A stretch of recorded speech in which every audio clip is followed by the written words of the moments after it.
I pity a country that would come up against us. The synergy with air, land, and sea forces and our ability to control the battle space and seize the high ground is devastating. All countries respect the power of the United States and they respect how dominant we are in this region. And we get better and better and better.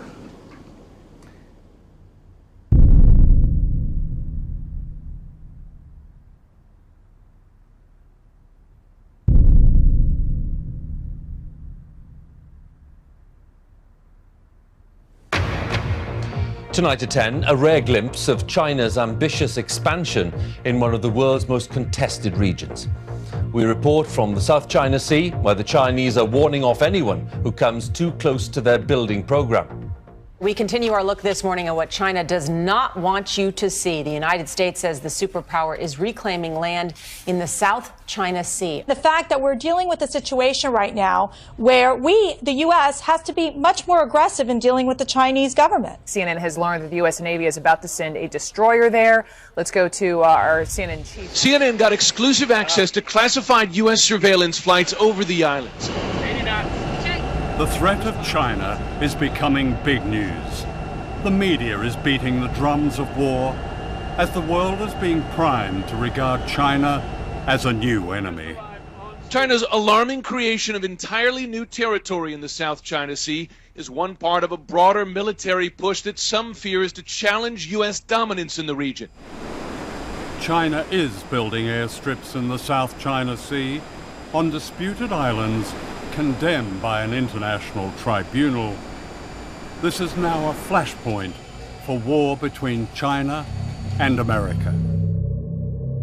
What is not news is that China itself is under threat. These American bases form a giant noose encircling China with missiles, bombers, warships, all the way from Australia through the Pacific to Asia and beyond. I mean, if you were in Beijing looking out, you stood on the tallest building in Beijing and looked out at the Pacific Ocean, you'd see American warships. You'd see Guam is about to sink because there's so many missiles pointed at China. You'd look up at Korea and see American armaments pointing at China. You'd see Japan, which is basically, Japan's a glove over the American fist. I think if I was Chinese, I'd have a little to worry about American aggressiveness. And we have China surrounded, and we're doing more all the time to try and keep it surrounded and deepen that containment of China. But China presents a fascinating case of a country that is independent, doesn't have foreign bases on its territory, growing very rapidly, not as rapidly now as it did for 30 years, but still the second-ranking economy in the world. We have an adversary. And that adversary is China. And that adversary, unless there is dramatic reform inside China, will be our enemy someday. One myth I think really that needs to be dispelled was that somehow China's aiming to replace America and gonna run the world. It's not. Well, first of all, the Chinese are not that stupid. The West, with its Christian roots, are about converting other people into their beliefs. The Chinese are not about that. It's just I'm not degrading the Western culture. I'm just pointing out the inherent nature, the DNAs of two different cultures. The Chinese 2,000 years ago built the Great Wall to keep the barbarians out, not to invade them. As the world's economic power moves rapidly to Asia, the response of the United States is to deploy the majority of its naval forces to Asia and the Pacific. This massive military buildup is known in Washington as the pivot to Asia. The target is China. The great power game in the 21st century is called perpetual war. For America's unchallenged arms industry, the annual prize is huge profits from almost $600 billion of military spending. Once an imaginary weapon on Star Wars, the electromagnetic gun is now reality. You're sitting there thinking about these next generation and futuristic ideas, and we've got scientists who have designed these, and it's coming to life. And the smartest weapons need enemies. As a Pacific nation, the United States will play a larger and long-term role in shaping this region and its future. I have directed my national security team to make our presence and mission in the Asia-Pacific a top priority. In one sense, is the US already at war with China? Yes, on the ground and in the air. The winner of the Nobel Peace Prize, President Barack Obama, has committed to trillions of dollars to our nuclear arsenal. He's committing trillions of future dollars to war in space. And we need an enemy for all this money, and China's the perfect enemy.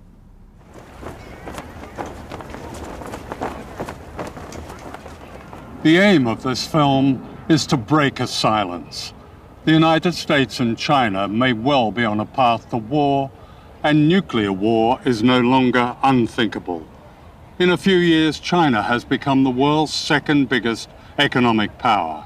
The United States is the world's biggest military power, with bases and missiles and ships covering every continent, every ocean. China is a threat to this dominance, says Washington. But who is the threat? This film is about shifting power and great danger. It's also a film about the human spirit and the rise of an extraordinary resistance among people on the front line of a coming war, where the words "never again" have an urgent meaning for all of us.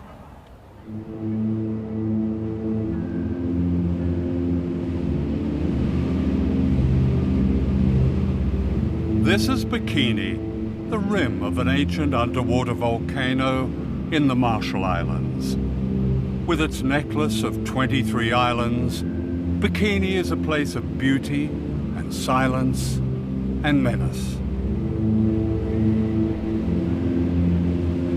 Look closely where the Emerald Lagoon suddenly falls into a vast black hole. This is the crater of one of the greatest man-made explosions, the hydrogen bomb they call Bravo. It vaporized an entire island and poisoned almost everything and everyone. As our plane flew low, we seemed to touch its deathly void.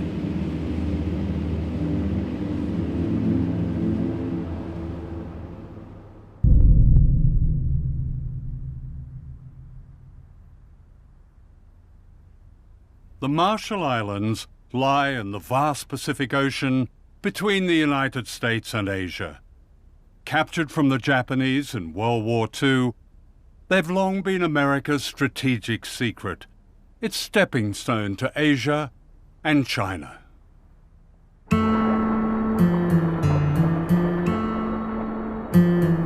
People here sustain themselves for thousands of years with abundant fish, breadfruit, and coconuts. They were skilled navigators who sail by the stars. Westerners might call this paradise. Ingat tayo di ko alke, naman anteri, jangan ka lang awalip kay. Lang iyan na tanang anaya to kanan na din. Mga to kay na kanay. Baru ko na menang kilabero pur.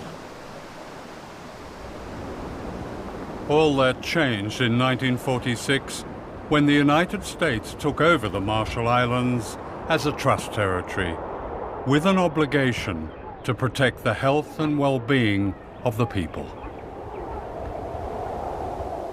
A nightmare began. The islands were turned into a laboratory for the testing of nuclear weapons and the people into guinea pigs. Crossroads, scene 24, take 2.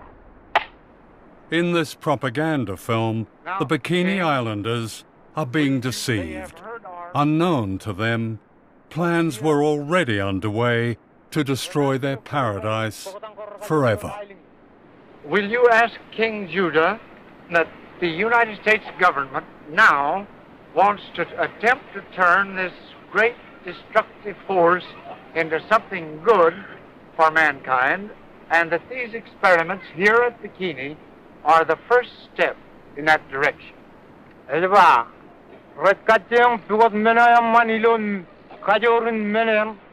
Tell him that's fine. Everything being in God's hands, it must be good.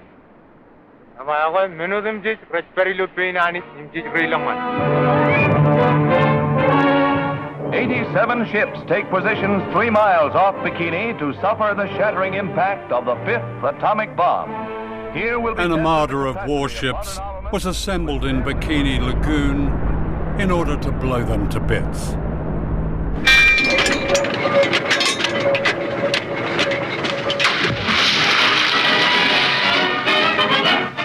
The decks of the 73 test ships anchored in Bikini Lagoon are scenes of feverish activity as scientists plot experimental programs designed to furnish data on blast effects of the mighty atom bomb.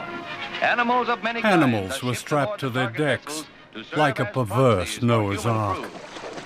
The experiment was to see how they died, how they burned. Special ointments are applied to determine their protective qualities. Other parts of the exposed areas being left bare to the atom blast. 3, 2, 1.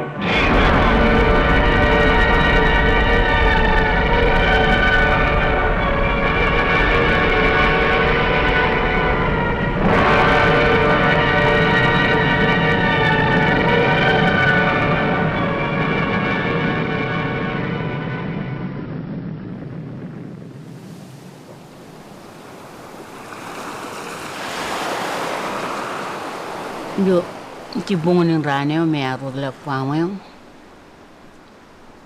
kami ki em ronga jaga ingin ani pulak enot an tu pulak kwamo akam jayuta em kemu ye yuru tongam lag dio tongan nabut ilo jimarngon rane kemi loan enot iya puyin kain kalara ole kain kalara enot ngai iya kan merek pulu pro green yellow Ilo tereo ilo menako, ilo terengan pen, rutoro rar, kakai riri, im chang, im ketire lo anmo. Ilo cipungonin ngam partia ko kaya kam yang arti bantaman melarong jaga ini kan ko kam yang ilam nak boleh nor pertuan pada, pano nanin kakil jar orang jaga jat nanin kakil enangan enoti.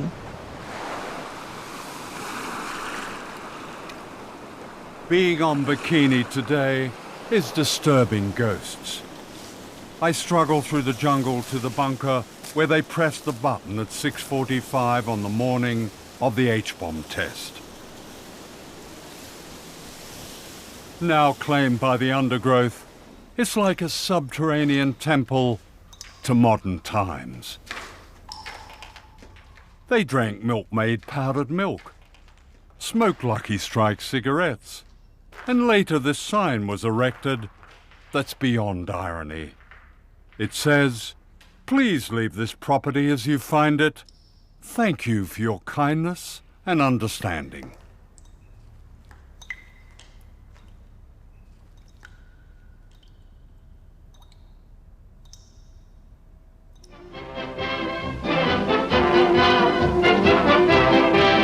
The Mamsells give their all for their art, and you can just bet that audience is giving with the wolf calls. The Bikini, named after the atomic explosion in the Pacific. The Bikini was an explosion everywhere. In 1946, the Bikini swimsuit was launched to celebrate the nuclear explosions that had destroyed life on Bikini Island. The inventor of the bikini, a Frenchman, made his fortune. Today, a bikini body is promoted in magazines as an object of desire and good health. The bodies of the people of Bikini and other islands are the most irradiated in the world. All these women have had thyroid cancer. Iwa kami ang alam tudo ilo ay wilalay. Emlalo puyinan mengo poda go wandel dak yenga lela ping powo kemeng tu ja powo poda ba ngai jo para em powo me don te orang ngai bara lagi libeng elin cetrana kala kargo delak Elangar mi gerar tem dak rar tairia. Ilu pongone ajuri rorar dari au mendang tereu. Elang rar panai. Today, Bikini is unfit for human life. Radiation poisons the food and water. Our shoes registered unsafe on a Geiger counter. The abandoned cemetery looks out to where the sun rose one morning, then rose again as apocalypse. The equivalent of one Hiroshima bomb was exploded in these islands every day for 12 years. A scarred beauty has returned to the island, but the people haven't. Exiled to barren islands, many of them starve. In 1968, President Lyndon Johnson told them it was safe to go home.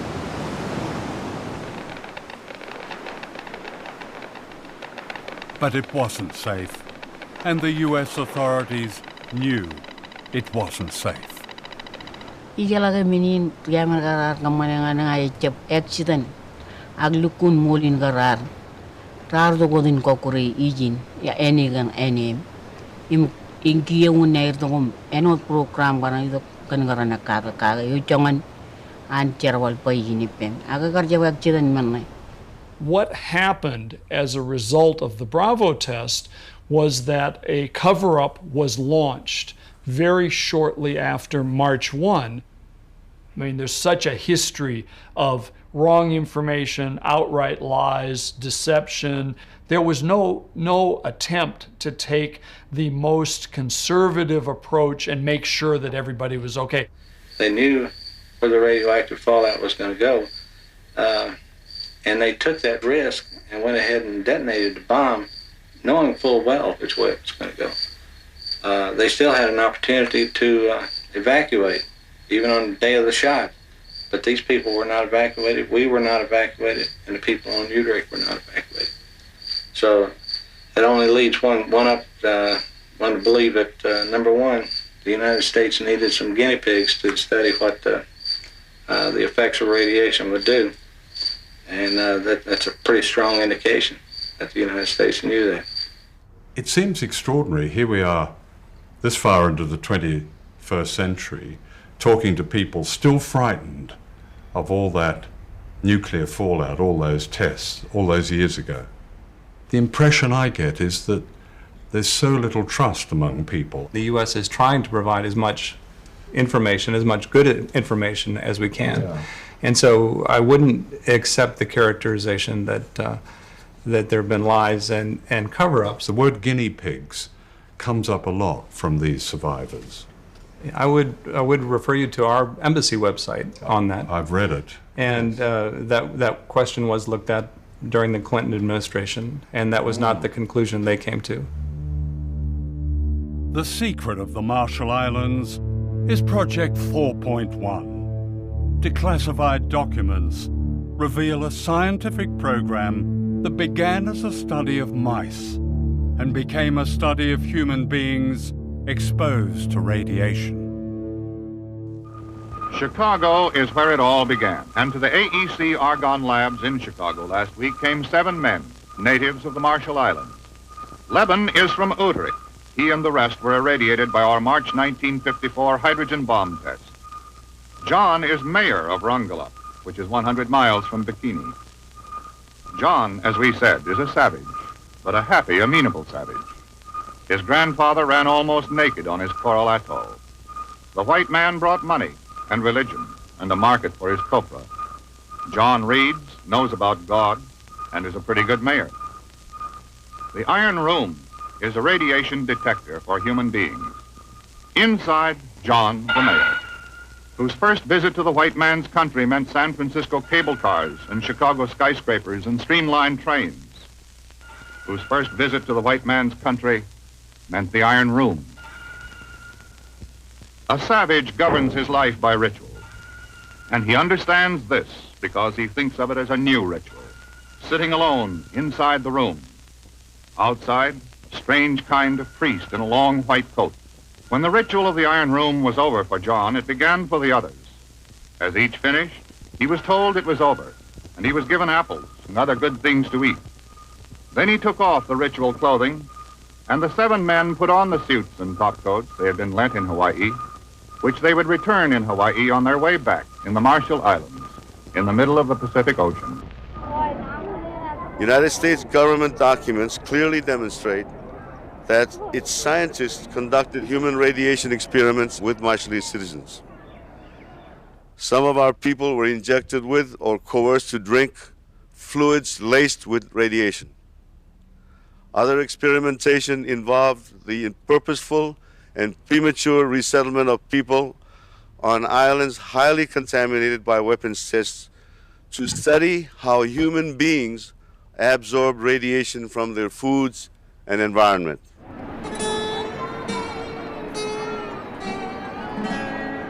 These people are guinea pigs. They are part of the experiment Project 4.1. They are being returned to Rongelap, an island 100 miles from Bikini, by the US Navy. They were told repeatedly it was safe to go home.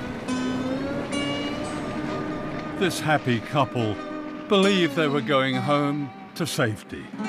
The man is John and Jane, the mayor of Rongelap, the happy savage from the Iron Room in Chicago. His wife is Majua, and this is their baby son, Lekoj. They had no idea of the horror that lay ahead. They are being returned to an island described by a US atomic energy official as by far the most contaminated place on Earth. He added, "It will be interesting to get a measure of human uptake when people live in a contaminated environment." The people of Rongelap remained on their poison island for 28 years as guinea pigs, the objects of regular scientific examination. Ngay chập dukun malele lang nangan bijay walo pera kana kay ngay chap taray jajik tanangan bijin ray walo jan cancer mama arbar thyroid per jelelok ni menunong thyroid me ngay chap rar chap apredi etan value chadu rara apredi im bar reaction turuit adakan turuit mi ngay chap tamak ke tuan accident kan talali lu dan chet nan rar noji.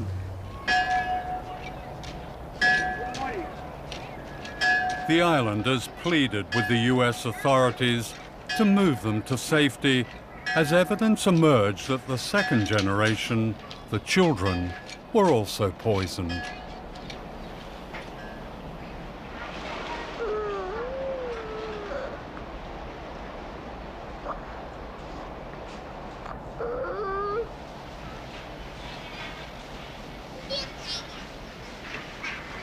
Desperate to leave, the islanders called on Greenpeace to rescue them. This ship, the Rainbow Warrior, moved the entire population to an uncontaminated island. They called it Operation Exodus.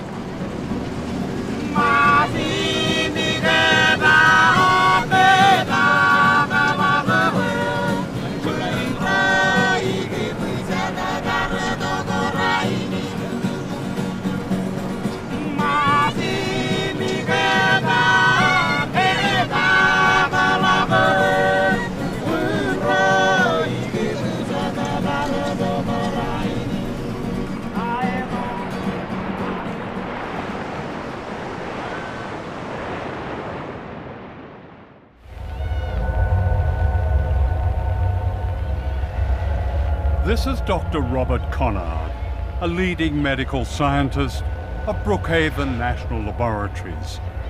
Conard devoted his distinguished career to examining the islanders.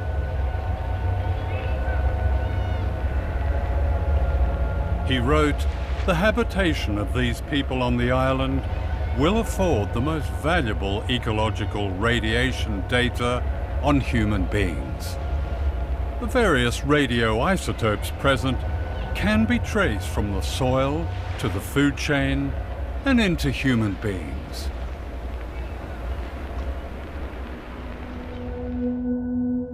Dr. Conard gained the trust of whole communities. When he brought the islanders to New York to be examined, he showed them the sights and had them over for a barbecue.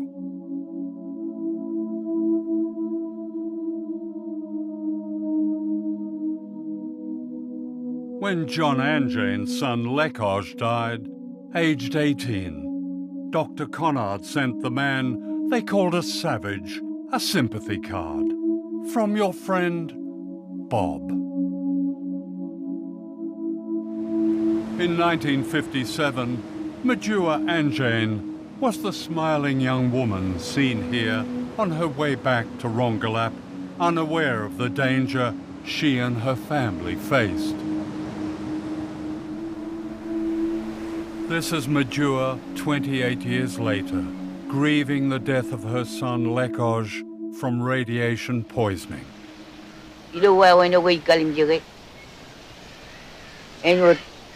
Chuan many nur eurar rurilul air kaman bre eor rei gagni ni jaole bin yenu di nagar ba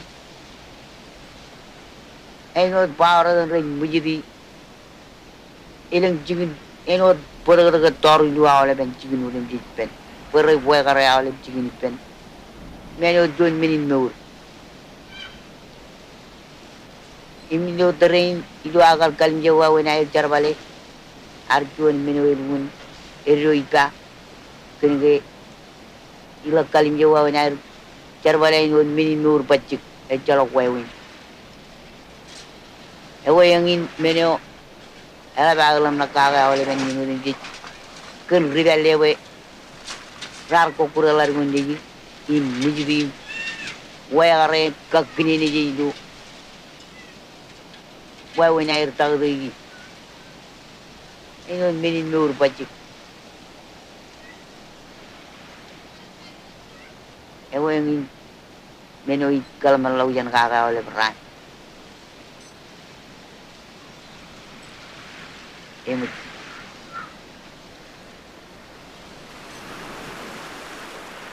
Like her son and her husband, Majua died from a virulent cancer. I don't see any great clinics that have been established by, if not the Department of Energy, certainly not by the US government. There's a clinic downtown in Mount Dro. There's also a whole body counter. You can have the plutonium in your body measured as well. Anyone can for free. This is the plutonium measuring shop, where they'll tell you how radioactive you are.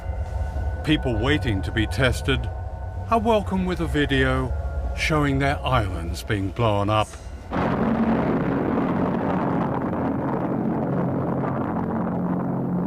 And this reassuring commentary. Yahwehkom Aulip, Etayin Bill Jackson, Program Manager of the Department of Energy, DOE Marshall Islands Program.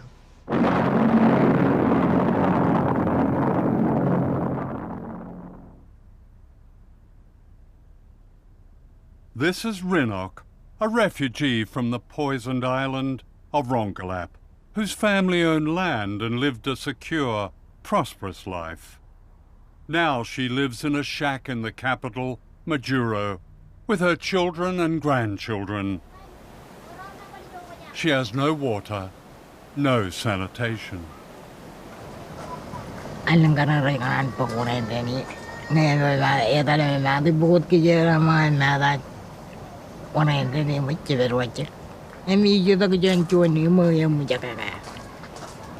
And power, she has electricity?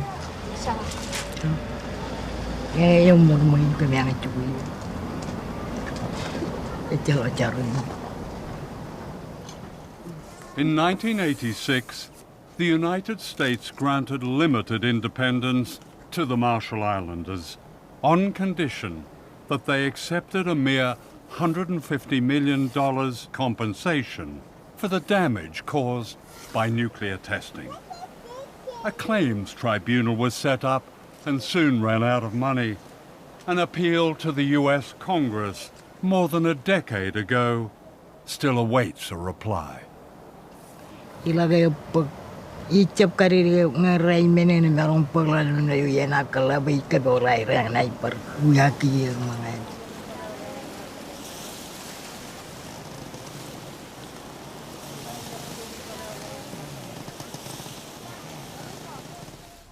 Darlene Keju Johnson was a young health worker who became the champion of her people after she discovered the full extent of their suffering caused by nuclear testing, that many more islands were poisoned than the Americans claimed.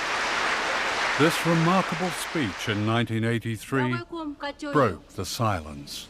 I bring greetings from the Marshall Islands and throughout Micronesia.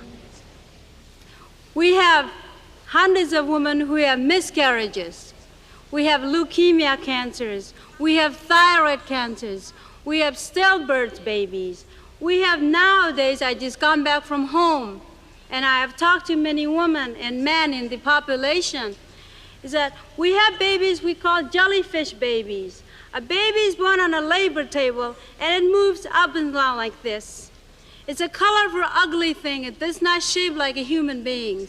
It moves up and down like this on a labor table because that thing is breathing. That is a baby. In 1982, Darlene married Giff Johnson, the author of this tribute to his wife. Darlene was one of the liveliest, most entertaining individuals that I have ever had the pleasure of knowing. She was a voice for the voiceless. Like so many Marshall Islanders, Darlene died of cancer, age 45.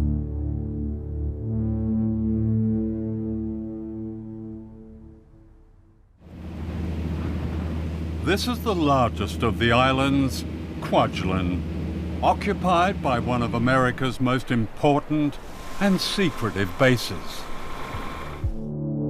Known as the Ronald Reagan Test Site, it's a missile launch pad that commands the Pacific Ocean all the way to Asia and China.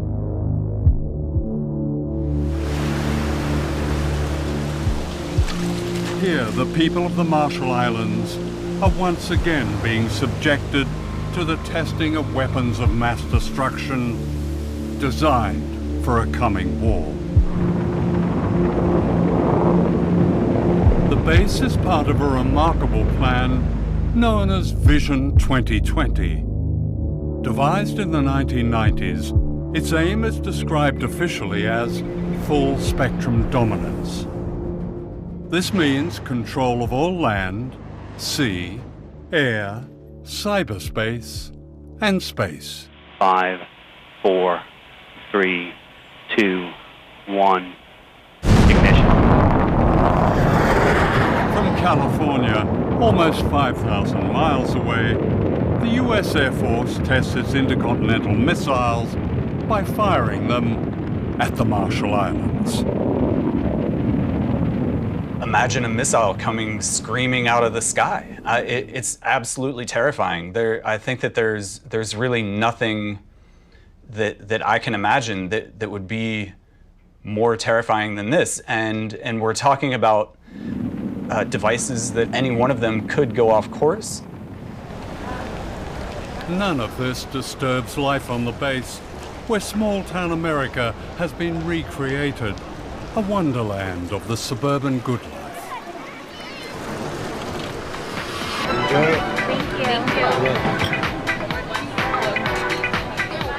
Fabulous. But there's nothing better than living on a tropical island. I pretty much have beachfront property, you know? It's great. I love it here.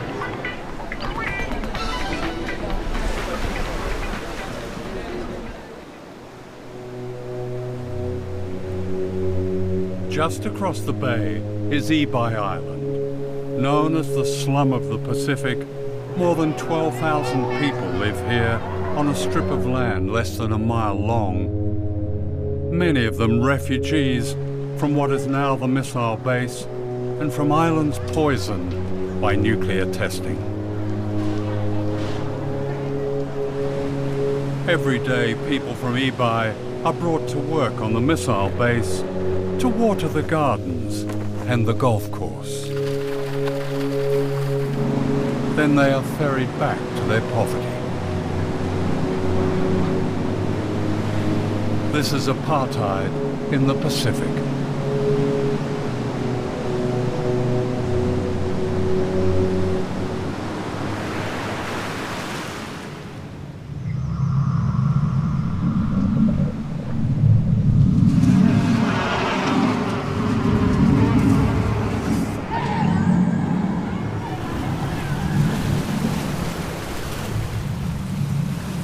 Ebi needs a lot of things. What? Medicine, Getting medicine. education, and job. Vegetable and fruits. Vegetable and fruits. Yes. Here we are, it's a tropical island, and you need vegetable and fruit. Yes. Fish, vegetables and fruit were once abundant on Ebi. Today fish is contaminated by toxic pollutants, says the Environmental Protection Agency. Now the only food most people can afford is processed and imported. They have the highest rate of diabetes in the world.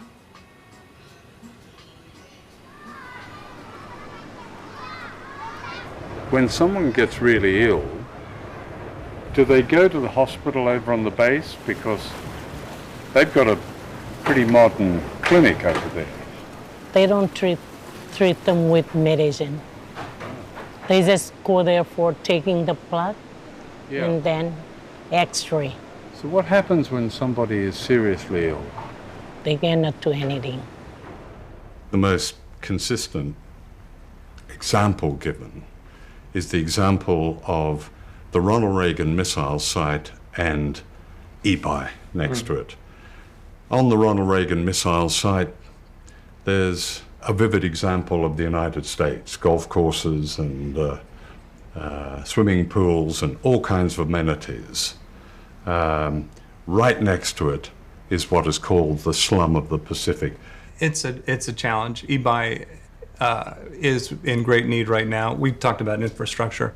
One of the projects the U.S. is working with our Australian colleagues and with the Asia Development Bank is a sewer and water project, desperately needed for Ebi. Ebi is overcrowded, the schools need repair. Actually, the U.S. military did a survey back in the 70s and found that the sewers didn't work and the water didn't run and the electricity wasn't there. It only happened not all that long ago. They found almost exactly the same thing. Why hasn't that been fixed? There's complete agreement that Ebi should be a priority, and not only because of the current activities of the Ronald Reagan Space and Missile Defense Site, but there's also now an additional component that is providing for global security, and that's the Space Fence project by the Air Force. Every missile fired on the Marshall Islands by the U.S. military costs $100 million each. This derelict school bus is the only one on Ebi. They can't afford to replace it.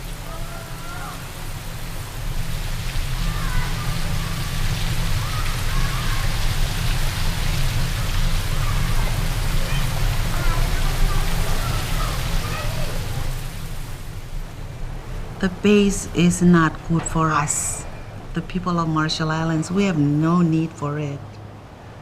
It's being used to test missiles to fire at countries like China. Yes, and anywhere else if they want to. What would you like to see happen there? I want our land back.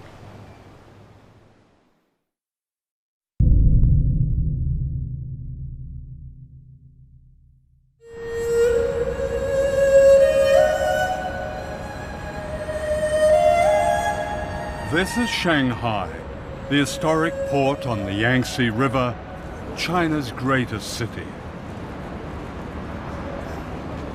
I had arranged to meet the American author James Bradley, whose latest best-selling book, The China Mirage, reveals an extraordinary hidden history of American power and modern China.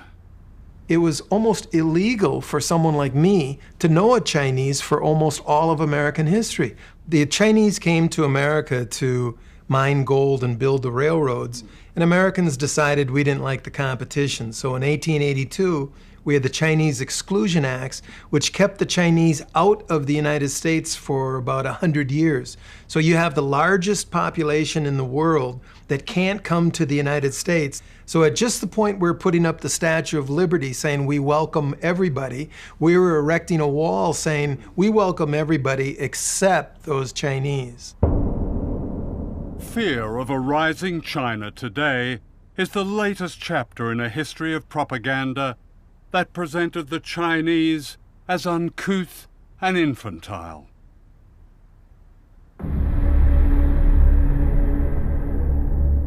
To Western popular and political culture, the Chinese became the yellow peril, and racial stereotypes bore the constant theme of fear and threat. Boris Karloff as the evil Fu Manchu, his passion for power twisting his brilliant mind as he revels in the horrors of human sacrifice and torture. Behind the mask of Fu Manchu. This caricature of an entire people concealed another agenda: opium.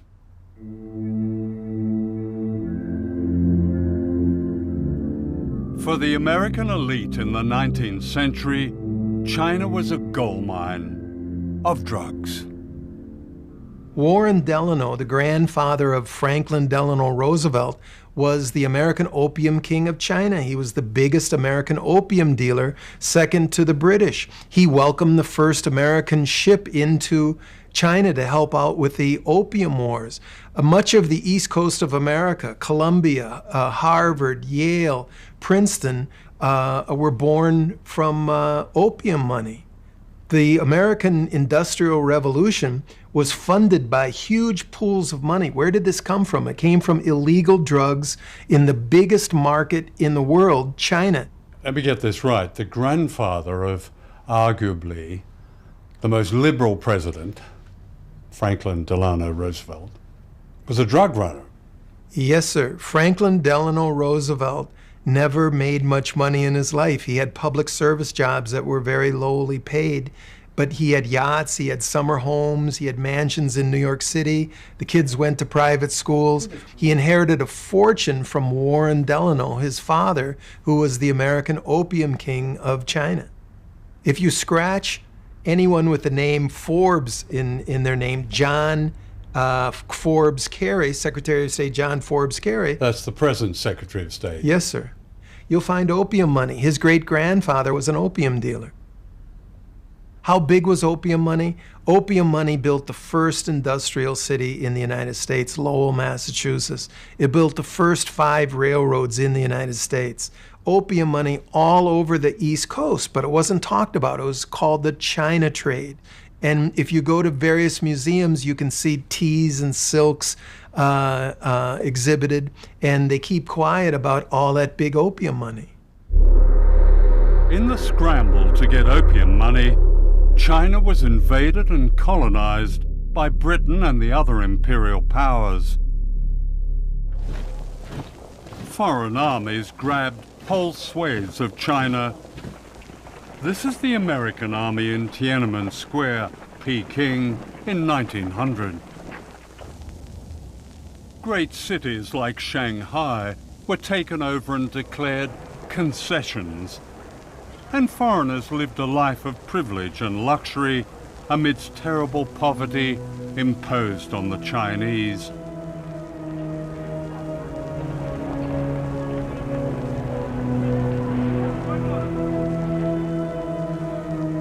a resistance known as the Boxer Rebellion was put down with a savagery. This rape of China set the tone for how China was perceived in the West well into the 20th century. This is the distinguished historian Theodore H. White, an advisor to the White House, speaking in the 1960s. Perhaps China is too vast to be governed by mercy. Yet if Chinese mind craves order, they must be brought to recognize they are the biggest factor in the world's disorder. And we must untangle the madness of their mind. The most difficult task in the world is to reach the minds of men who hate you. What White was really complaining about was the loss of a China that the Imperial West could dominate, and the defeat of General Chiang Kai-shek, who with his famously powerful Christian wife, Mei Ling-sung, guarded America's interests in China. That is, until they were thrown out in 1949 by a communist revolution led by Mao Zedong. Mao had beaten Chiang Kai-shek 3 times in huge battles involving millions of combatants. Mao was a winner in this contest from the early 1930s on, but we knew very little about it, and people don't understand that even today. Shanghai hears the message clearly as foreign businessmen board up their shops. Go now, go quickly, for communism marches. Take what you can, but flee. In pell-mell haste, the Western powers evacuate the city they have built, for good and bad alike must leave. The businessmen come for profit, as well as missionaries come to heal, must say goodbye, as out the Yangtze steams the last of Western influence, and farewell to a century.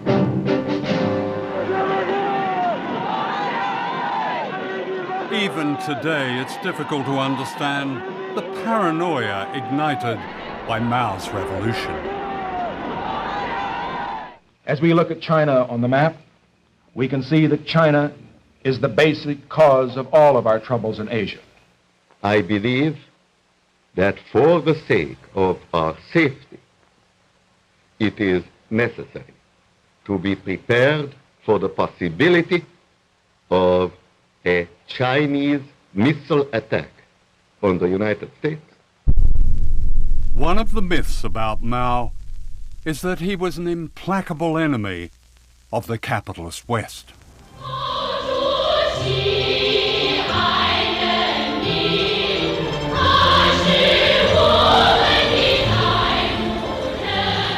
Shanghai today is a prosperous international city, still run by the communists, at least in name.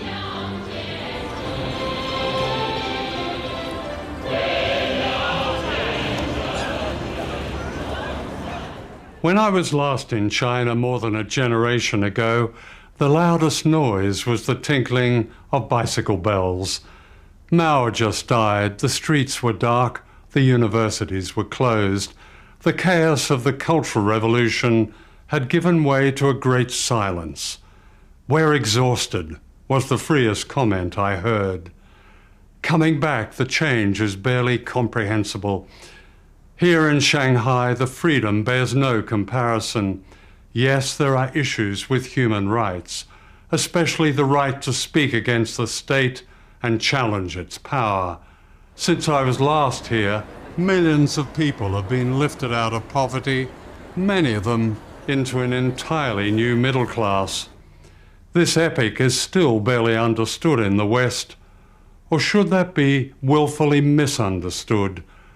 The truth is that China has matched America at its own great game of capitalism, and that is unforgivable. One measure of China's new capitalism is the Uran Rich List. This league table of China's mega-rich is published by Rupert Hugenworth, an old Etonian whose Chinese name is Huron. He's received many awards, including China's Man of the Year. This year, 2015, has probably been the most extraordinary year of wealth creation in the history of China again. You know, I've been doing this list for 15, 16 years. I've never seen a year like 2015. You know, normally for £200 million or $300 million, we find, say, about 800,000 people. This year, 2015, it's doubled. There'll be more dollar billionaires known about in China than in the US. So the US, up until now, has been the leader in terms of business, you know, the most successful business tycoons in the world. China 2015 will have overtaken the US, so amazing.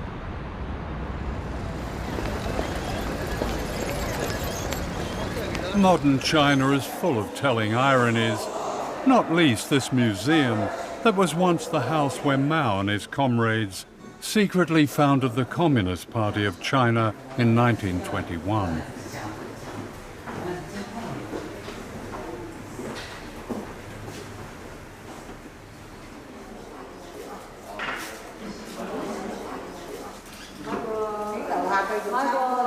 Today it stands in the heart of an exclusive, very capitalist shopping district.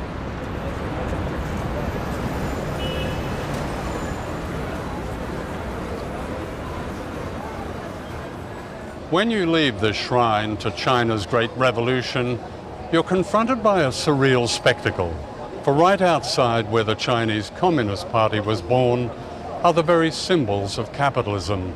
Starbucks, Apple, Cartier, Dolce & Gabbana, and down there perhaps the free market's greatest triumph, bottled water that ensures you live young, costing £6 for a small bottle in my hotel. Would Mao spin in his tomb if he was here? I'm not so sure. Hidden history is always a key to the truth. 5 years before his great communist revolution in 1949, Mao sent this secret message to Washington. China must industrialize, wrote Mao. This can only be done by free enterprise. Chinese and American interests fit together economically and politically. America need not fear that we will not be cooperative. We cannot risk crossing America. We cannot risk any conflict. Mao received no reply. Nothing has changed. Mao Zedong was looking to be a friend with the United States from the beginning. Mao says, I will go meet Franklin Roosevelt in the White House. Mao reaches out in 1950 to Harry Truman. He reaches out to Dwight Eisenhower. His hand was tossed away. This opportunity that might have changed history, prevented wars, saved countless lives, was lost because the truth of Mao's overtures was denied in the Washington of the 1950s. State Department officials who had carried Mao's messages were condemned unjustly as communist traitors. Everybody who knew Mao, who spoke Chinese, was gone. In the 1950s, the State Department had no employees who spoke Chinese. It's resulted in us not having relations with the #1 most populous country in the world. In 1979, this man, Deng Xiaoping, became China's paramount leader. He said, socialism does not mean shared poverty. This was code for the most radical reform since Mao's revolution, the return of capitalism to China, but this time controlled by the Communist Party. To be rich is glorious, Deng was reported as saying. America was now threatened by the emergence of a vast image of itself.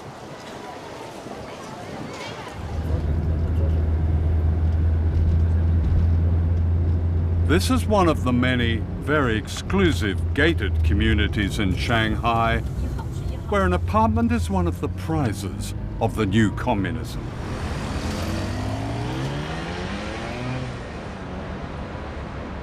I had arranged to see Professor Zhang Weiwei, a close aide to the late Deng Xiaoping, the man who changed China.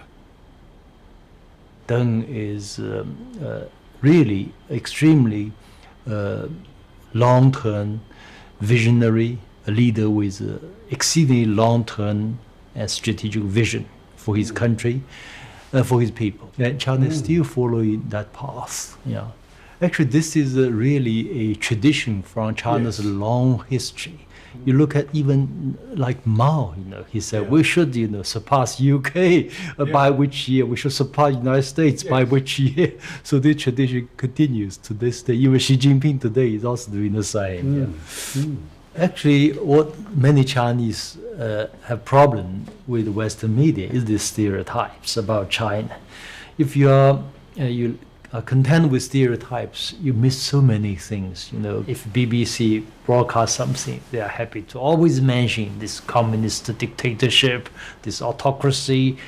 No, actually, with this kind of label, you cannot understand this China as it is. But if you watch BBC or CNN or read Economist and try to understand China, it will be a failure. It's impossible. Multiple parties fight for political power and everyone voting on them as the only path to salvation to the long-suffering developing This is Eric Lee, a Shanghai entrepreneur, educated in America, and typical of a new, confident, outspoken political class.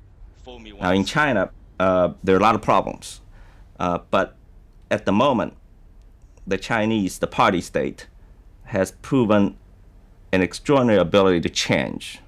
I mean, I make the joke how in America you can change political parties, but you can't change the policies. In China, you cannot change the party, but you can change policies. So in the 65 or 66 years, China is being run by one single party, yet the political changes that have taken place in China in this past 66 years have been wider and broader and greater than probably any other major country in modern memory. So in that time, China ceased to be communist. Is that what you're saying? Well, China is a market economy, and it's a vibrant market economy, but it is not a capitalist country.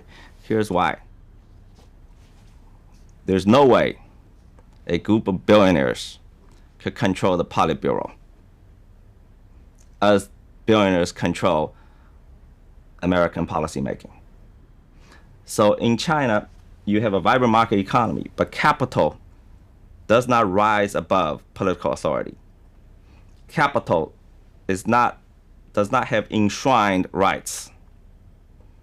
In America, capital, the interest of capital and capital itself has risen above the American nation. The political authority cannot check the power of capital. And that's why America is a capitalist country, but China is not. This is the ironic title of a best-selling book by Zhang Liezhi, a journalist and critic who lives in Beijing. Many Americans imagine that the Chinese people live a miserable, repressed life with no freedom whatsoever. That's not quite true. If you speak to many ordinary Chinese people, they will tell you they feel their life are quite free. Some 500 million people being lifted out of poverty, and some would say probably 600 million people. That's a great achievement. For many Americans, the yellow peril has never left them. I think there's the fear about China. Of course, there's the fear of China's rapid rise, but it also has a lot to do with China's the label as a communist state. China's objectives are modest compared with their weight. They're not trying to run the world. They're not even trying to run Asia Pacific. I think they want to keep America from dominating the Asia Pacific. So they have what they believe is their rightful place in Asia Pacific because of long civilization, long history, and their size. So their objectives are really modest compared with their capacity. The wealth, the new wealth in China, they often say this is the product of self-made entrepreneurial skill. Yeah. But is it not also the product of the exploitation of people at the bottom? What are known in China as migrants, but they're not really migrants, they're Chinese. If you really, go to talk to these migrant workers, you will find quite surprisingly, over the past 5 to 7 years, they have experienced a greater income increase than any other social groups. China is not a class society. But China is a class society. These are the homes of migrant workers, people who build and service the new China.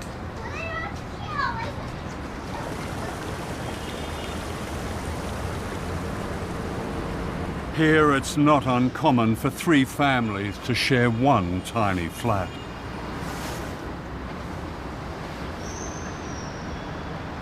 You would associate a socialist country with equality, but unfortunately, since the reform has started, China has become one of the most unequal societies in the world.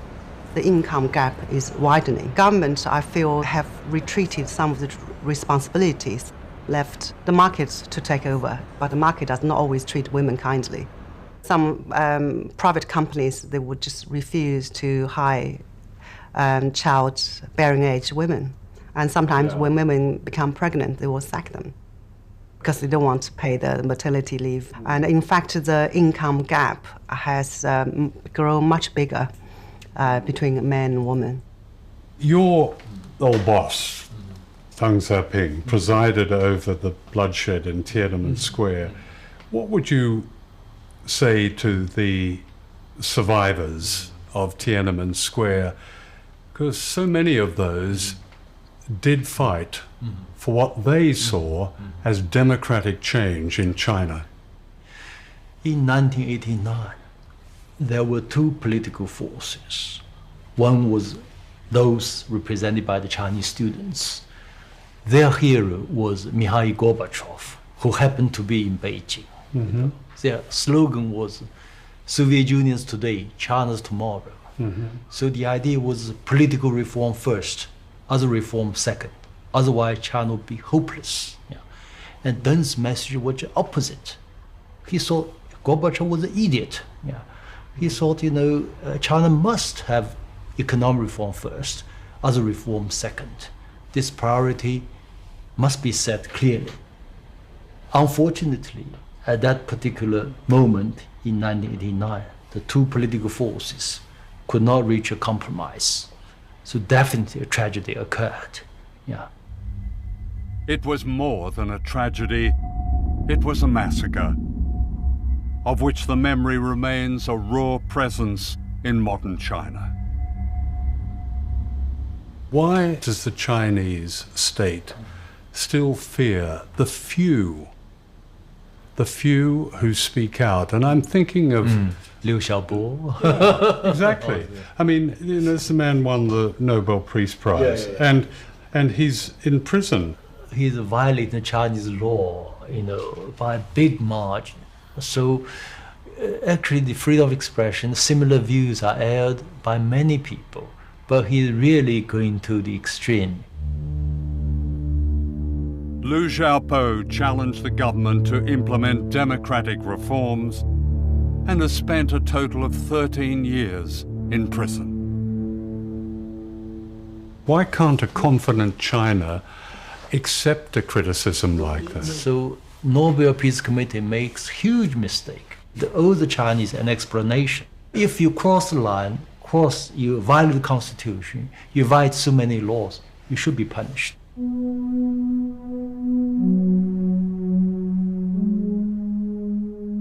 And yet in China today, the spirit of protest and dissent lives on in different forms. In 2015, strikes and community protests and activism reached record levels. This resistance is seldom reported in the West. So there are lots of protests in China. Typically, for example, land being grabbed by officials for commercial development, and the farmers are not being compensated properly. Yeah. But the farmers now know more aware of their rights, so they protest. Or young workers from the factory, they demand a better wage or better working condition. But many of the protests, they are economic driven, not political driven. They are regional, not nationwide. So this kind of things will unlikely develop into a real movement, or so-called, you call that revolution. Yeah. So the Mao's revolution was the last revolution? Well, never say never.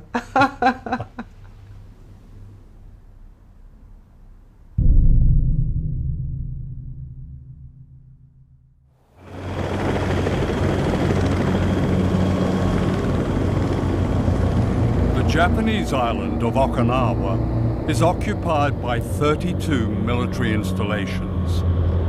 From here, the United States has attacked Korea, Vietnam, Cambodia, Afghanistan, Iraq. The sky is full of planes and helicopters.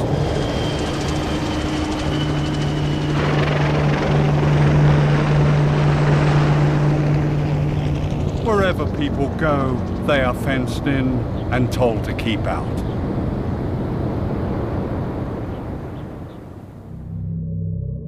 Okinawa is the front line of a beckoning war with China.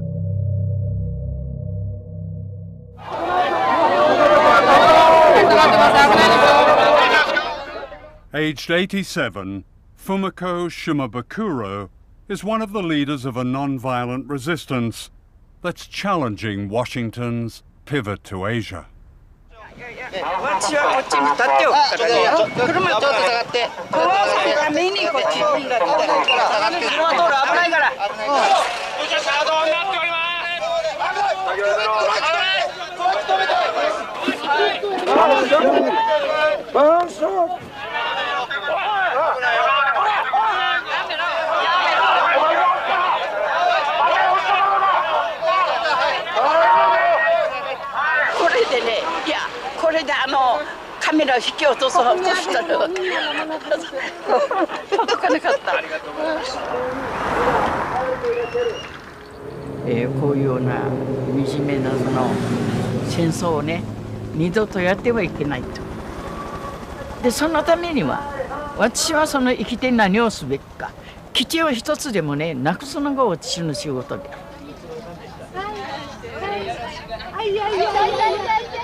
Fumiko is a survivor.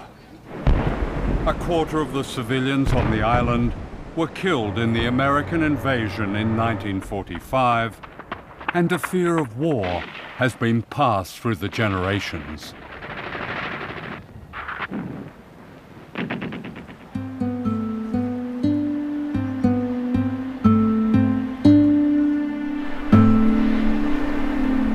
Today, those who witness these horrors live in a place of extraordinary beauty, surrounded by coral reefs and a unique marine life.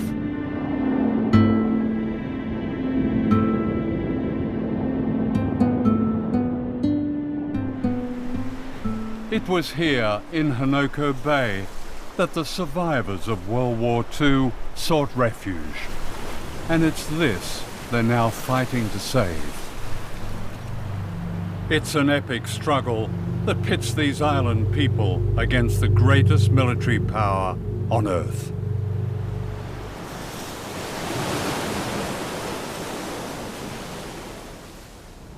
This is the office of a former governor of Okinawa, Oto Masahide. What he has done is create not so much a museum, but an appeal to the outside world to understand the resistance in Okinawa, to understand the suffering, to read its hidden history. It begins in 1945 when the Americans invaded. Here is General MacArthur arriving in Okinawa. A second invasion happened 10 years later in what became known as the Bulldozers and Bayonets campaign. American forces seized prime agricultural land, burned farmhouses, and killed livestock. The dispossessed people of Okinawa marched the length of Japan, appealing for help. This wall is devoted to a resistance in Okinawa that never ceases. Everywhere people go on the island, they are confronted by this sign. It tells them they must not go past this fence topped with barbed wire. These fences run like great ribbons across the island, and the bases themselves cut swathes across Okinawa. But all around them are people with this continuing demonstration, this continuing resistance. And they have a message. It's people of the world. Watch what Japan and the US are doing. Don't let them force the bases on Okinawa.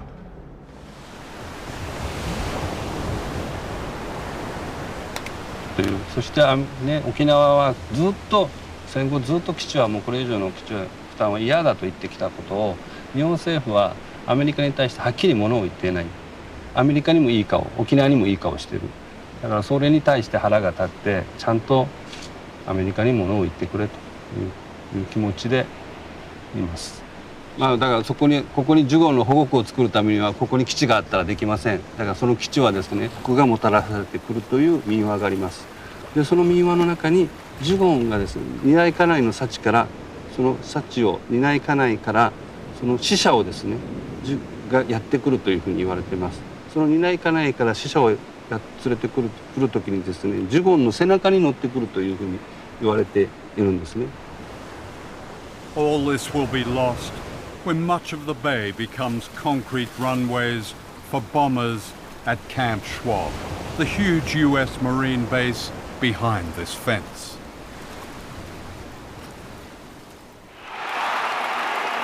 In 2014, Okinawa elected a new governor, Takeshi Onaga, who won by a landslide on one issue, stopping the new base at Hanoko.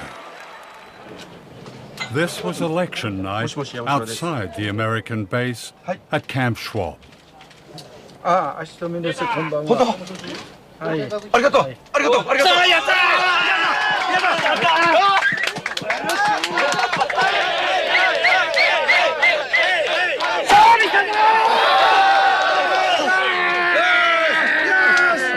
勝利。なんとも言えない涙が出てきました。自分たちが頑張った分、でもね、これからその基地がなくなるまで私は頑張りたいと思っています。本当に今日は生きていてよかったと思います。はい。We shall overcome. We shall overcome someday. In my heart, I do believe we shall overcome someday.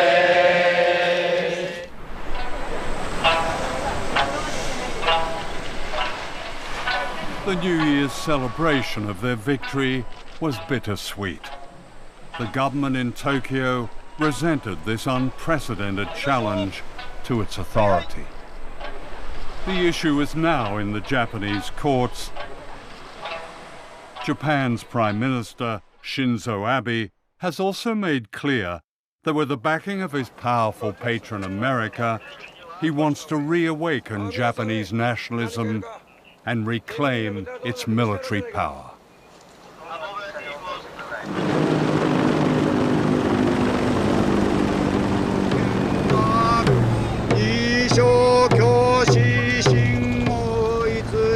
While we were filming this ceremony outside the base, on a day when people paid respect to their departed loved ones, giant American helicopters circled above us, intimidating as always.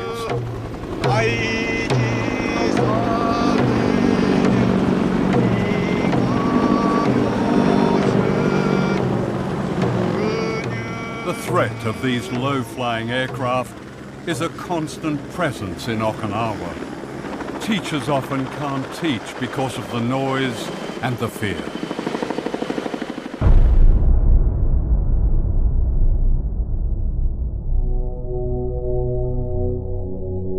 This was the carnage when an American fighter crashed into a primary school after the pilot had ejected to safety.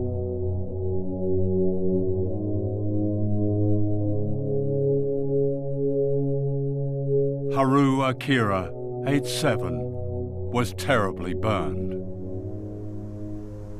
これは10時半頃かな。それでメソールだったからマスターサードンがなその方が石川に教授って時落ちていますので宮森校に行ったんだけどどこにいるか分からなかったんですよその当時。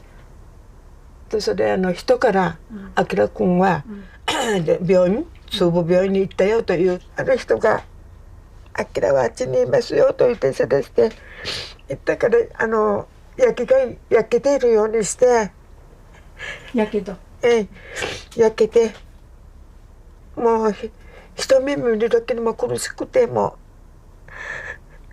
全くヤギさんが焼き焦げている状態でした。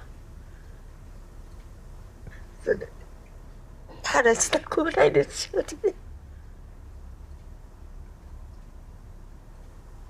Akira suffered throughout his youth and died from his injuries, aged 21.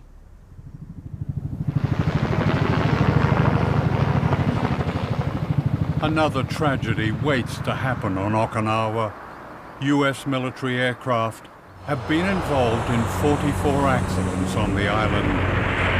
The latest threat is this hybrid plane, the Osprey, notorious for its safety issues.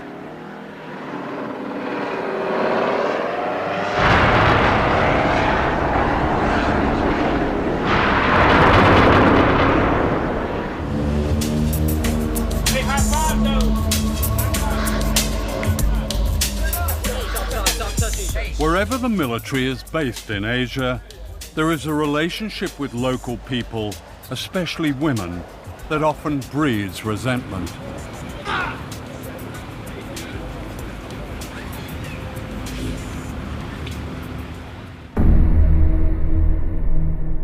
In Okinawa, this resentment ignited a riot in 1970. Scores of American GIs were pulled from their cars, which were set alight. For Washington and its compliant ally in Tokyo, it's this kind of insurrection that they fear.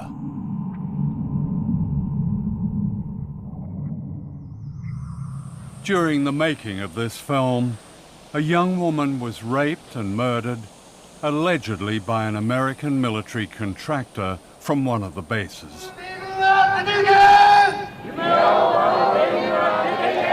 It was the latest of thousands of cases of violence, and it brought massive crowds into the streets, demanding an end to the military occupation of their country.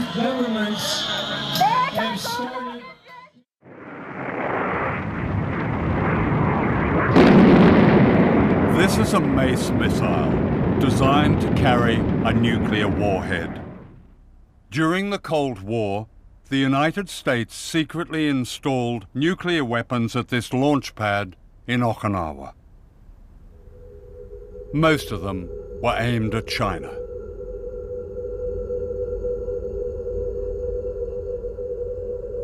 Today, the nuclear missile site is run by a Buddhist organization, the Soka Gakkai, as a peace museum. In 1962, the atomic weapons loaded on the missile was almost launched. They're almost launched? Yeah. According to the spokesman of this military base, said they were ordered to prepare, then received second order to stop it. One of the American servicemen, whose job was to fire the Mace missiles, has since revealed that China was a nuclear target during the Cuban Missile Crisis in 1962. We were told that we had to launch all the missiles, but we only had one missile headed towards Russia, and we did not see why we should have to involve the other countries.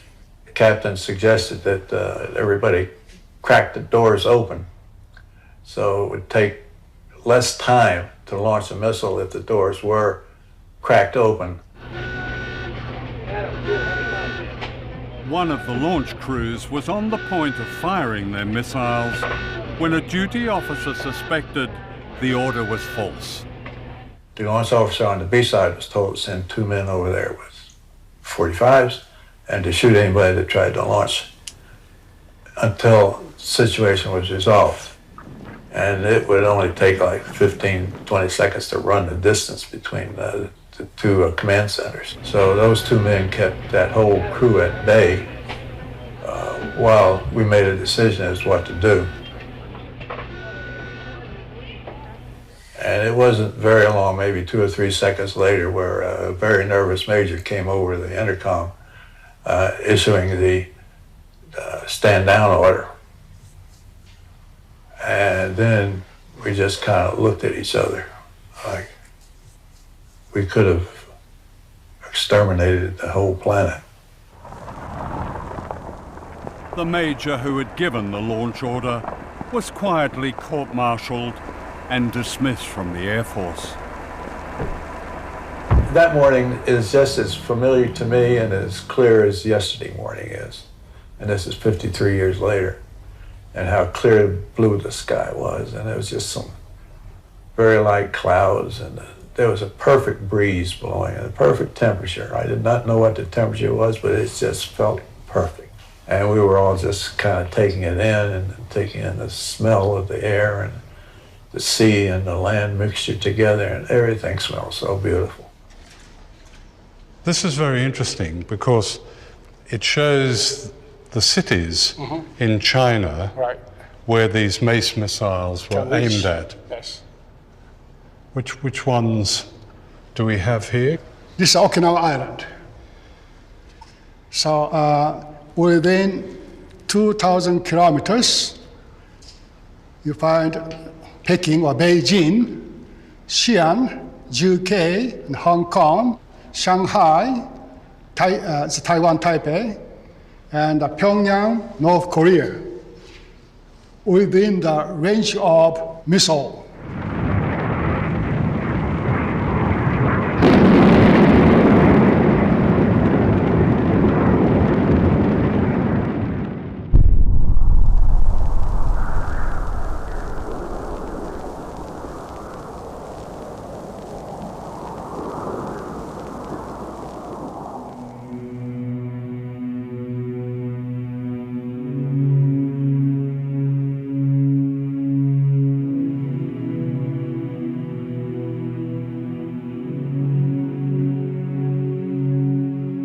This is the work of the Okinawan sculptor Kinjo Minoru. It's a tribute to the suffering and resistance of the people of this island.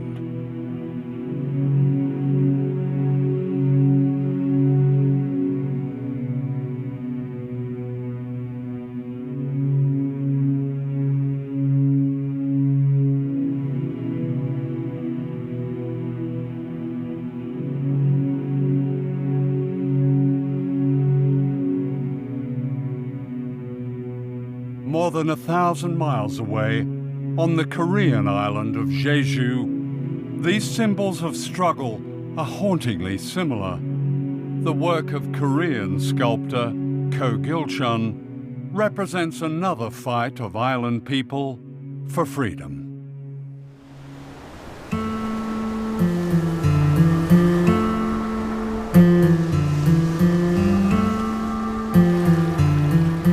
A semi-tropical sanctuary of unusual beauty, Jeju Island is a World Heritage Site. The government of South Korea declared it an island of world peace.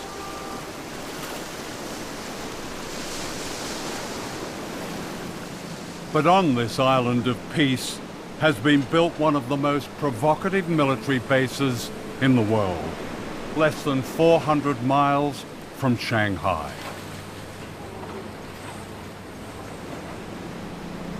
Like Okinawa and the Marshall Islands, this is America's front line in its so-called pivot to Asia. Here in once unspoiled Ganjung village, the South Korean Navy has built a base for American aircraft carriers, nuclear submarines, and destroyers equipped with the Aegis ballistic missile aimed at China's defenses. China's lifelines to the world in oil, trade, resources depend on shipping that comes through choke points like this. The U.S. pivot into the Asia-Pacific is really intended to create the ability to put a loaded gun to the head of China and say, you know, you will do as we say, otherwise we will be able to restrict, we will be able to shut down, choke off your importation of oil and other resources.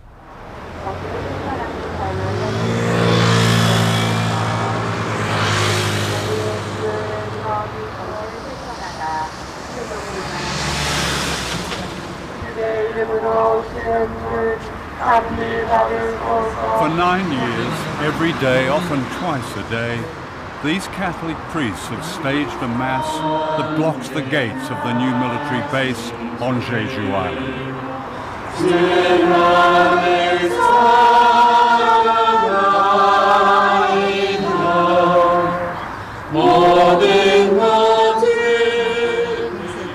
In a country where political demonstrations can be easily banned, unlike powerful religions, the tactic has produced this spectacle of resistance.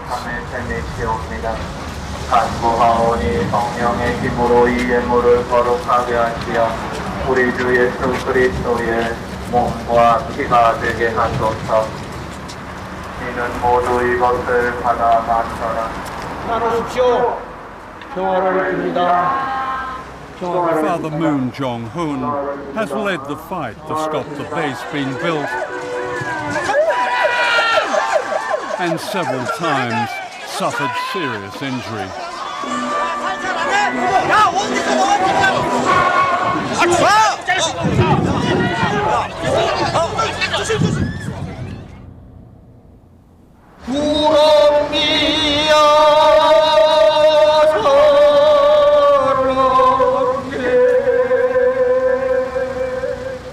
I sing 4 songs every day, before Mass, during the Mass, at the end of the Mass, and the end of the Rosary. Yeah. The content of the song is very beautiful. The writer and the composer is the musician from this island. So I love him very much. And he gave me the song that I practiced. And I became a master to sing that song because I practice every day. Well, you sing it with such passion.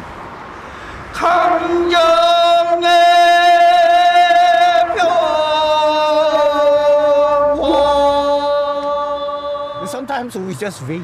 Typhoon, typhoon struck. Do you sing then? Do you have a mass when the typhoon strikes? Oh yes, during this, no exception.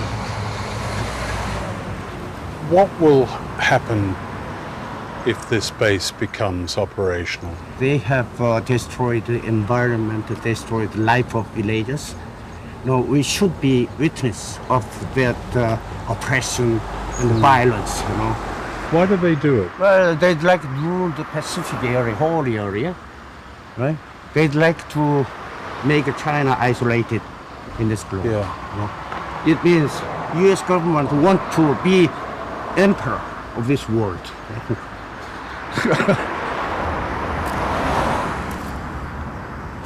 Meanwhile, a Quaker called Mr. O joins them with his own ritual of protest, accompanied by an artist called Wildflower.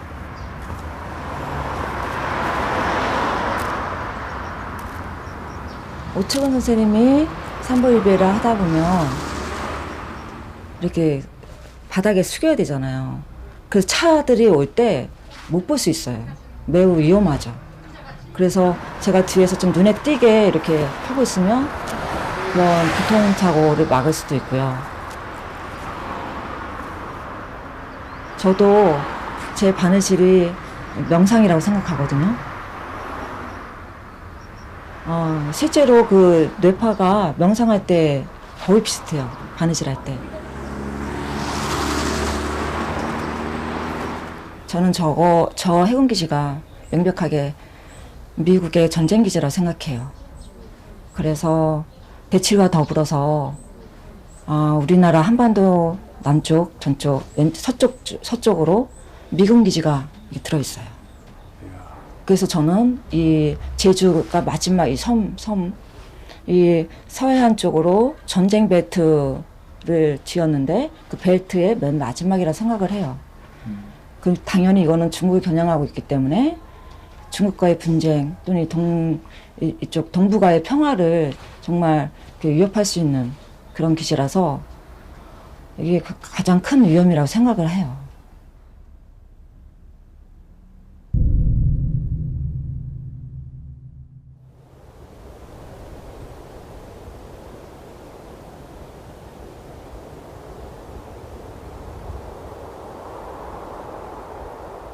This is the center of an empire that never speaks its name, whose power is represented in this extraordinary world map of American military bases.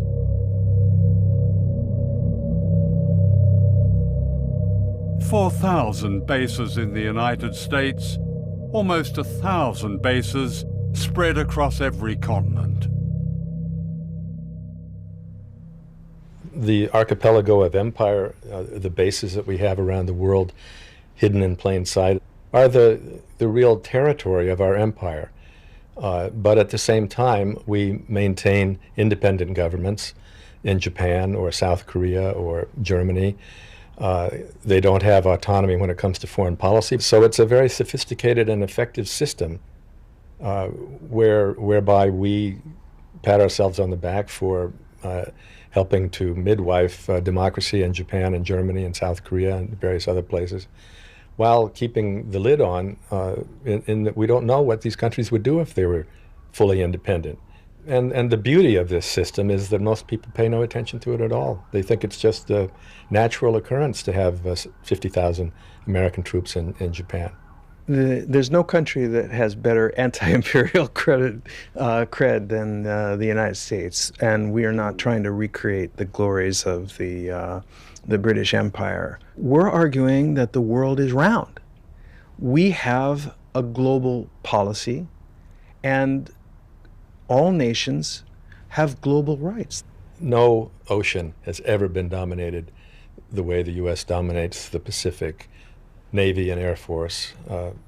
They claim in the Pearl Harbor headquarters of the Pacific Command, they claim to be responsible for 52% of the Earth's surface. And when you look at their logo, it shows an eagle over the Aleutian Islands with one talon coming down somewhere near Seattle and the other coming down right over Beijing. So Beijing looks at a network of bases, a real archipelago of empire that's been built up since the Korean War.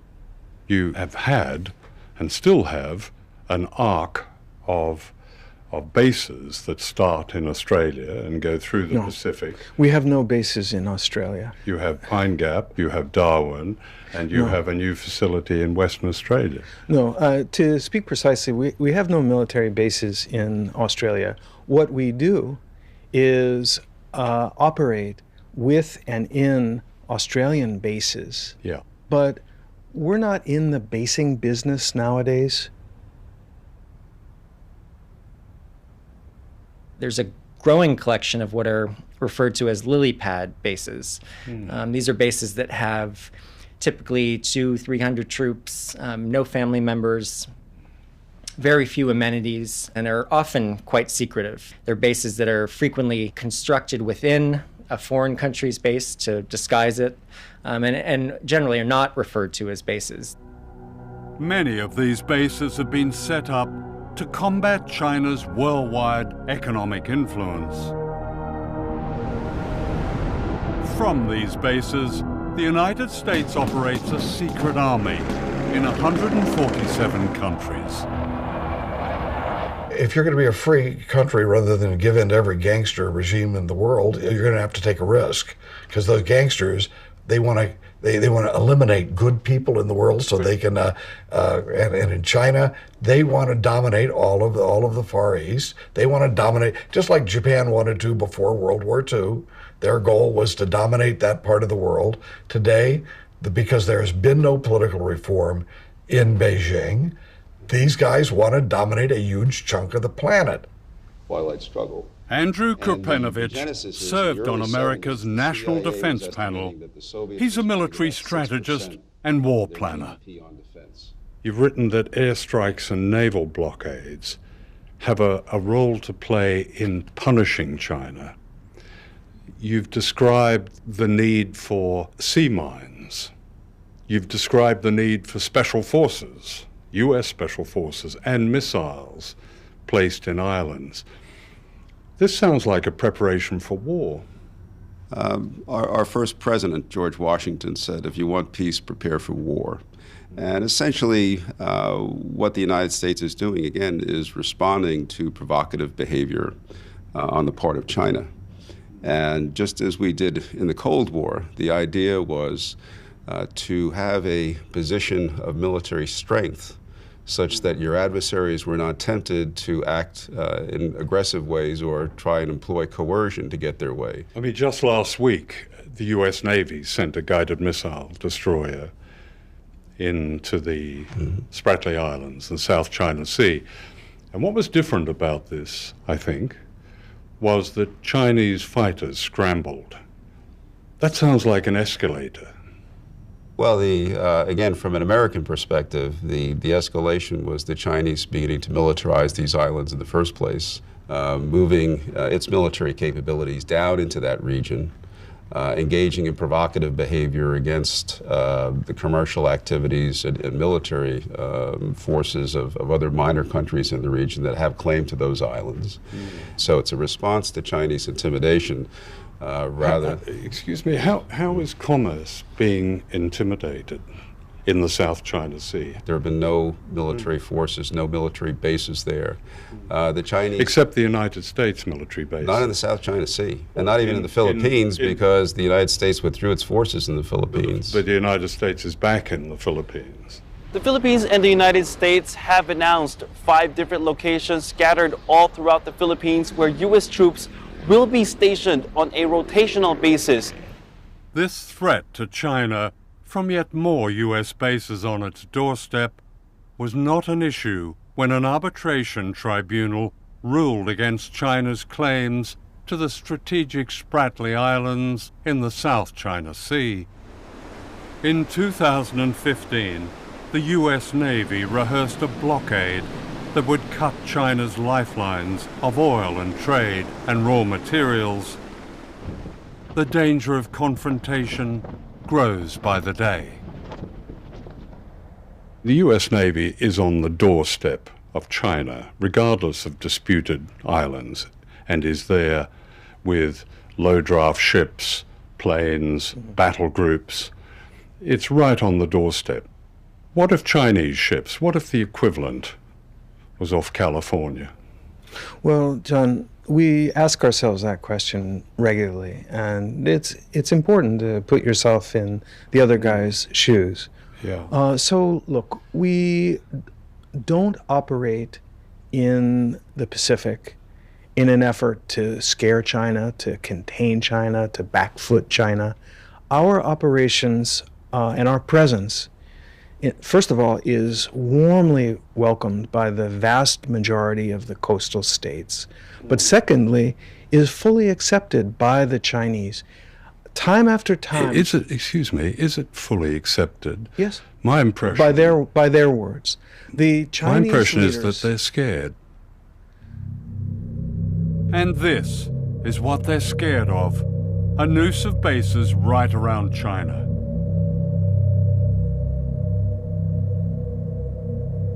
Missiles, bombers, drones, warships, a provocation of war. Today, I state clearly and with conviction America's commitment to seek the peace and security of a world without nuclear weapons. Under Obama, nuclear warhead spending has risen higher than under any president since the end of the Cold War. It's all a magician's show, because at the same time that Obama is talking about that, not only is he spending $1 trillion to modernize U.S. nuclear forces, but he's deploying these missile defense systems to encircle Russia and China, which makes it impossible to get rid of nuclear weapons in that climate. Everybody wants to look like they're tough. See, I got to be tough. I got to show you. I'm not afraid of doing anything military. I'm not afraid of threatening. I'm a hairy-chested gorilla, and you don't want to look like you're weak. So what you do is you talk more and more aggressively, and if you don't want to do it yourself, because you maybe think it doesn't look very presidential, you let somebody under you do the talking. And we have gotten into a state.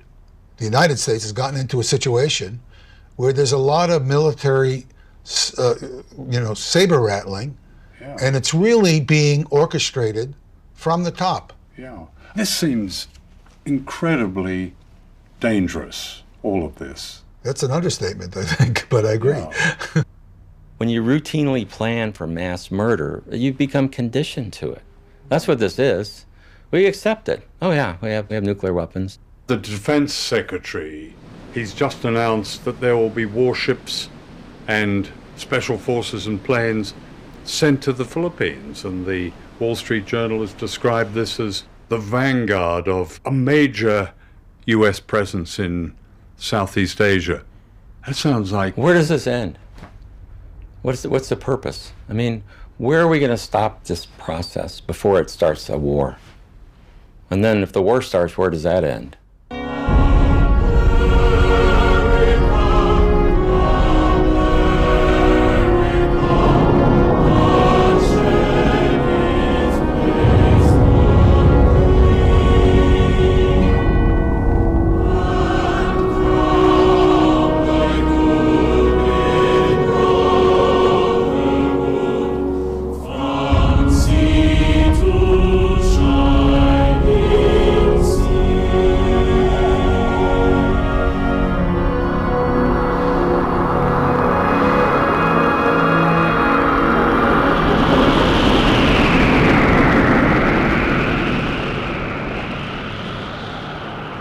The scientific studies that I teach by the scientists that predict that the Earth can be made essentially uninhabitable from nuclear war, the scientists have been begging the Obama administration, well, they wouldn't say begging, but they've made multiple requests to meet with them and discuss these predictions because they're peer-reviewed studies, and they've been turned down over and over again.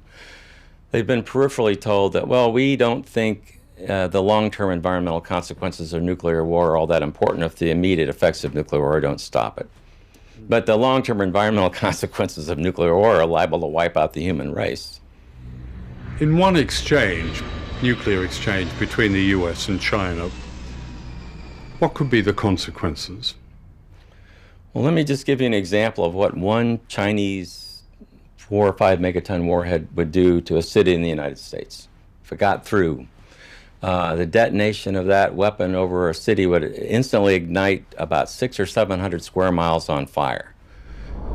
And within 20 to 30 minutes, all of those fires would coalesce into a single gigantic firestorm. There would be no escape from it, so all the people there would perish. So the U.S., with, say, hundreds of nuclear weapons on Chinese cities. Well, when you combine all the smoke from these nuclear weapons detonating, it actually creates millions of tons of smoke. Black carbon smoke will rise above cloud level into the stratosphere. It's heated by the sun. It acts like a solar collector. And that smoke, because of that, will stay there for 10 years or longer. And what the smoke does is it blocks warming sunlight from reaching the surface of the Earth. And it becomes so cold in a matter of just a couple of weeks that the temperatures will fall below freezing every day for 1 to 3 years. And it will become too cold to grow food crops for at least 10 years or longer.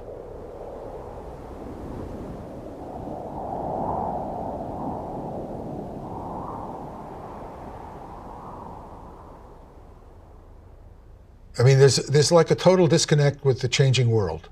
You have a giant rising power, in this case China. Why would you expect a giant rising power to not want to have more control over its destiny? What we should be doing, in my view, is trying to cultivate a sense of friendship and cooperation, and we can have our differences with them. If we think they're doing something in trade that we don't like, let's have it out with them.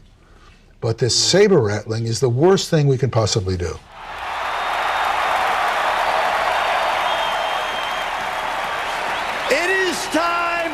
To show the whole world that America is back, bigger and better and stronger than ever before. We don't have victories anymore. We used to have victories, but we don't have them. When was the last time anybody saw us beating, let's say, China in a trade deal? They kill us. We can't continue to allow China to rape our country, and that's what they're doing. It's the greatest theft in the history of the world. The new president, Donald Trump, has a problem with China. The urgent question now is, will Trump continue with the provocations revealed in this film and take us all to the edge of war? There never have been two countries more interdependent on each other than China and the US in history. And China is the largest trading nation in the world and in history. So China's economy and their society and their lives are linked to the entire world, including America and the West and all the other countries. So I think interdependence between these two countries and among all the nations of the world speak to peace.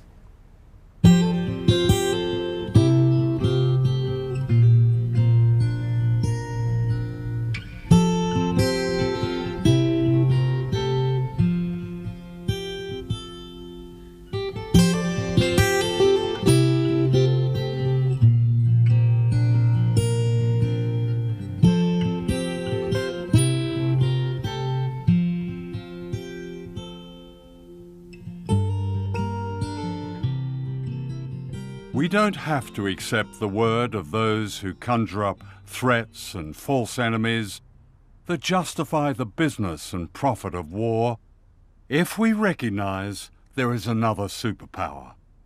And that's us, ordinary people everywhere, like the people of Okinawa, Jeju Island, the Marshall Islands, China, the United States. By speaking out, they deliver a warning to all of us. Can we really afford to be silent?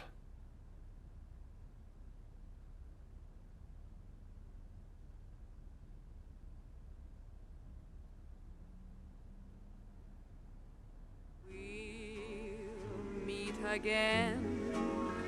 Don't know where, don't know when, but I know